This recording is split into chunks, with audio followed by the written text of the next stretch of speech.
At ngayong araw ay samahan niyo na naman po ako sa panibagong journey ng aking gagawin ngayong araw. Kaya tara, mag-prepare na naman tayo sa ating pagtakbo ngayong araw. Kaya samahan niyo na naman po ako sa nakakapagod pero nakaka-enjoy na pagtakbo.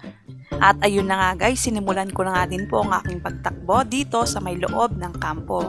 Kaya ayan guys, kung nakikita nyo man po ako sa may daan, hello na lang po at sabay na lang din po tayo minsan. At napakaganda nga din po ditong tumakbo at mag-walking tuwing hapon. At syempre pwede ka rin pumunta dito ng umaga. At napaka-fresh nga po ng hangin dahil tanaw na tanaw mo yung mga naggagandahang puno sa may gilid ng kalsada. Ngayong araw nga din po ay nandito na naman po tayo sa Pahingahan Dam para nga din po mag 10 kilometer paikot po dito sa loob ng kampo. At pupuntahan ko nga po pala yung dati naming place na pinagtatambayan nung high school. Kung ano nga ba ang naging itsura. Linis ah. Try natin hanggang dulo.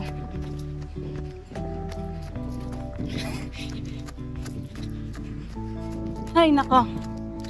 Trail run. Video pa. Uy, dito kami naglalaro ng high school. Mataas to. Ay!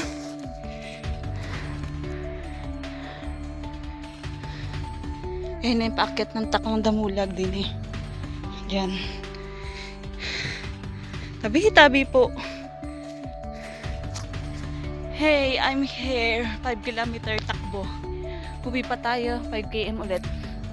Wala tayong dalang tubig. Napakainit. Uwi na tayo. Baka paano pa tayo dito. Ay, nako. Mabaitang ere. Ngani, ang init. Tabi-tabi po. Makikiraan lang po. Puro kawayan eh. Whew. Kinaya at kakayanin papauwi. Ganong stabilize yung camera ko. Kasi cellphone lang din yung gamit ko. Dapat tayong budget for GoPro camera. Pero soon, makakabili din tayo nun. In God's will. Yes, tsaga lang tayo ngayon. Sa cellphone. Basta nakakapag-video tayo. And edit at nagagamit natin. Gamitin natin. Hindi yung bibili tayo ng bago. Kung kaya pa natin, di ba? Pero kung good quality, syempre bibili tayo. Pag may cash na tayo. Ay, pahinga muna tayo dito. Whew! Hahanap tayo ng tubig. Saan may tubig? Ganda oh.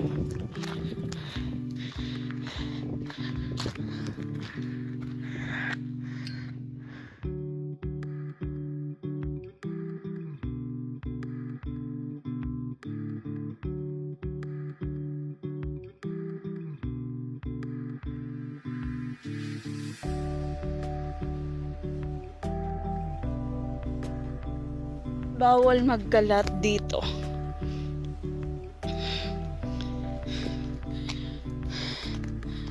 Ay nako. Ayun yung Taklang Damulag.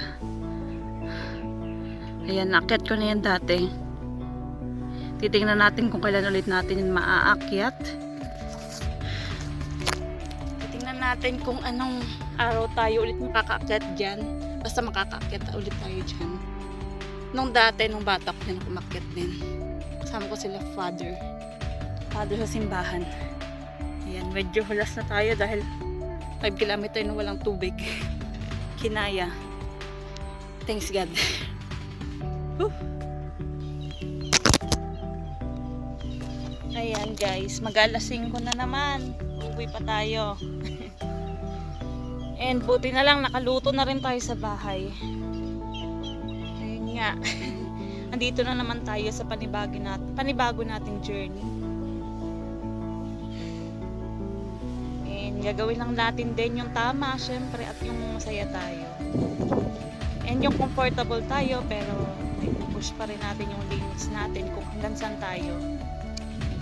And nalalaman natin kung hanggang saan yung strength natin at may improve pa natin ito. At hayaan mo lang yung mga nambabash. Sa'yo marami yan habang nag-aano ka ng success mo. Kahit sinong tao, kakilala mo nga, sinisiraan ka, diba? At ibang tao pa ngayon tutulong sa'yo. Gumawa ka man ng tama, may masasabi sila. Gumawa ka ng mali, may masasabi pa rin sila. Kaya ang gawin mo na lang, kung saan ka masaya, at syempre, tama lang din yung gagawin mo. Hindi yung pwede yung dun ka nga masaya, pero mali naman yung ginagawa mo. Kaya, as a woman, na masyadong adventurous sa buhay, continue to strive na lang and know my purpose in life and improve myself.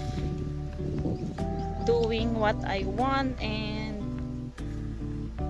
doing what makes me happy and kahit hindi nag-earn ng ganun kalaki pero malaki yung earn sa part ng sarili ko, hindi man nakikita ng ibang tao or sino man, at least alam ko sa sarili ko na nag-improve ako in my own and sa ibang tao din na nakakasalamog ako, nag-learnings din ako. And it doesn't matter huli man or late sa anumang progreso na meron yung iba. At least I'm doing myself better and continue lang din, tuloy-tuloy, walang susuko. Maging success man tayo sa ginagawa natin or sa larangan natin na ito. At least may natututunan tayo at may mga tao tayong namomotivate sa buhay nila. And of course, main kasi marami tayong namomotivate na tumakbo na rin na mga women dahil sa running na ginagawa ko. Nakikita ko naman sa daan yan marami. Yung mga hindi tumatakbo, ayan, yung mga naglalag sa Facebook Reels ko, ayan, nakikita ko sila na tumatakbo na sa daan. Hindi yung panay lamon na lang at nilaban. Ay, natulad ko dati, pero ngayon, unti-unti na naman tayong babawi sa ating sarili dahil na, ay naku, masyado nating noong na iba. Masyado tayong selfless. Kaya, ngayon, ayun na lang. Hanap tayong tubig at uuwi na tayo at mag-aalas 5 na. And, edit ulit tayo for next vlog. Bye! Hi! Pagod ka na, Seth.